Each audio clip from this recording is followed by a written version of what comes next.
ऐसी कहानियाँ देखने के लिए चैनल को लाइक एंड सब्सक्राइब करें। प्रकृति की सुंदरता से आच्छादित एक छोटे से गांव में असाधारण प्रतिभा वाली एक युवा लड़की माया रहती थी।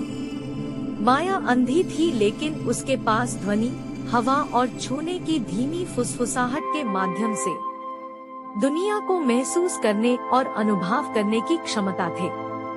माया के मन में कला के प्रति गहरा जुनून था। एक सपना उसकी परिस्थिति के विपरीत की तरह था। गांव वासी के संदेह से विचलित हुए बिना, जो मानते थे कि पेंटिंग के लिए नजर जरूरी है, माया ने ये प्रूव करने के लिए सफर शुरू की कि सच्ची कला आंखों से नहीं बल्कि दिल से पैदा होती है। जीवित रंगों में सपने देखते हुए माया ने ऐसे परिदृश्यों की कल्पना की जो जीवन के साथ डांस कर रहे थे। उसके हाथ हवा में खूबसूरती से घूम रहे थे, मानो किसी अनदेखे कैनवस को रंगों से भर रहे हो जिसे केवल वो ही देख सकती हो। हालांकि गांव वासी को नजर के बिना कला बनाने की उसकी क्षमता पर संदेह था। चुनौतियों से घबराए बिना माया ने प्रकृति की सूक्ष्म आवाजों द्वारा निर्देशित मिस्टिकल विस्परिंग वुड्स में प्रवेश किया। वहाँ उससे एक बुद्धिमान बूढ़ा पेड़ मिला जो उसका गुरु बन गया, जिसने उससे दुनिया को उसके अनोखे तरीके से देखना सिखाया।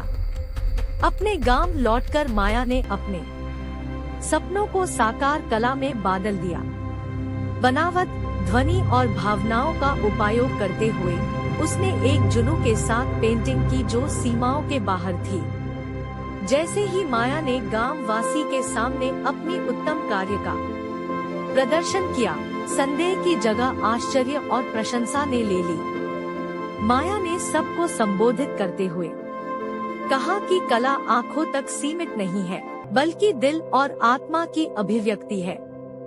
सबक ये मिला कि लिमिट केवल उतनी ही होती है जितना कोई उन्हें मानता है। माया की कहानी गांव के बाहर तक फैल गई।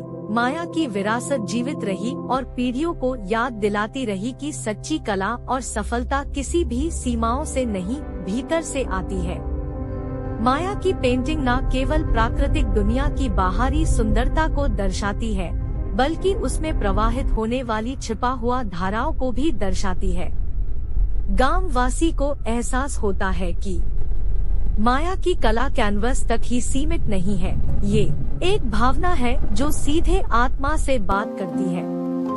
इसे ये सीखने को मिलता है कि हर किसी के अंदर कलाकृति होती है, बस हमें उससे पहचानने की जरूरत है।